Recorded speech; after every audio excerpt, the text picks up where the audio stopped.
Monosex tilapia চাষ করবেন সেক্ষেত্রে প্রথমে নার্সারি করতে হবে। এখন ভাই আমি তো নতুন খামারি, নার্সারি করতে পারবো? আমার জন্য তো নার্সারি করা পুকুর নাই। এই যে তালবাহানা, এই যে নানান কিছু বলতেছেন, কাকে বলতেছেন? আসলে আপনি নিজেকে চিন্তা করেন তো দেখি। আপনি যদি বড় পোনা কিনেন, বড় পোনা যার থেকে কিনবেন সে কি লাভ ছাড়া আপনাকে পোনা দিবে? ১ নাম্বার হলো লাভ করবে। ২ নাম্বার কি?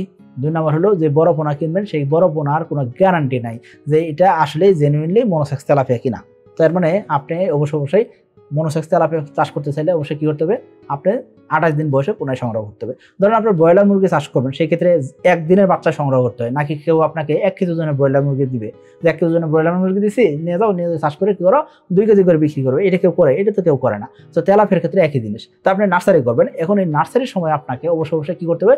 ভালো মানের খাবার দিতে হবে। ১ম ১০ দিন আপনি পাউডার ফিড দিবেন, এরপর থেকে ভাসমান খাবার দিবেন। কোনোভাবেই পরবর্তী সময়গুলোতে আমরা ডুবন্ত খাবার ব্যবহার করব না।